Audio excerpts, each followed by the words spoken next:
thank you very much for your boy. The club na chef na na ni be. And the Angwara Galadima Yaga Koragu. Galadima the club so your request from our former to what I give. Say game Putau Bua game Kora the club Egu Agi so aqua English. And your time begins now. No equally when you have to provide me something like that. Oh, 20 minutes. 20 minutes. So you select your time. Even if you don't have 20 minutes, I will cut you off and bring another person that is ready. So, Galadima, where are you? I don't know what I'm going to do. The best use of a wired microphone. The wireless microphone is meant for MC. So that I am on the list here. Can I want to know about them money? Nobody should come and near me and send me a mic. Ladies and gentlemen, permit me to recognize the presence of the great Abalu Wangene. Abalu Wangene, the very powerful member of this very solid club, Morning Star.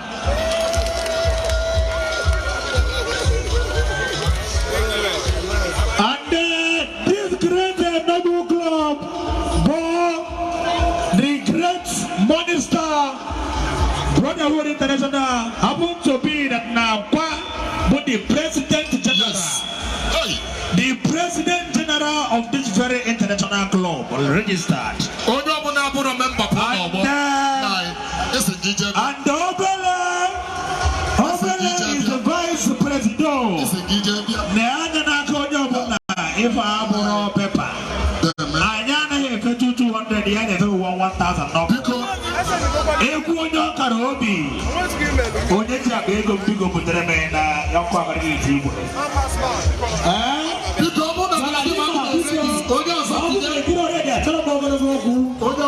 Ladies and gentlemen, permit me to recognize the presence of Eric Bibian Okuso. And also Ojena Mo Divya. I see you. All right. And also Oduna I'll see. I'll go to Galadima already. About the next act, please. Chibus or Starboy, the current stage of the Bono. Chibus or Waman who gave me no.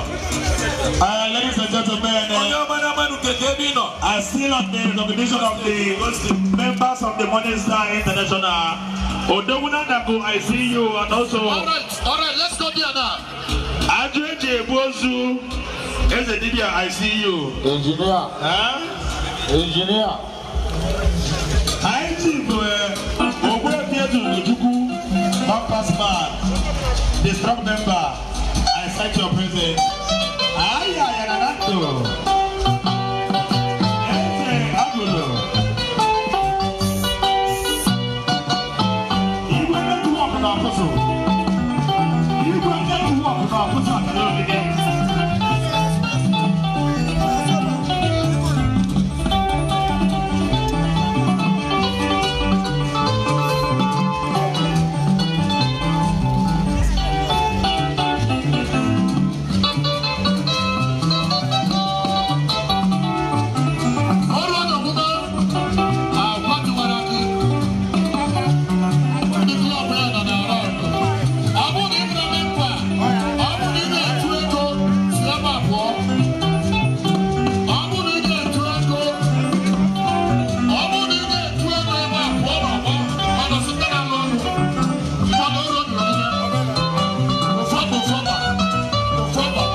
Let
Yes,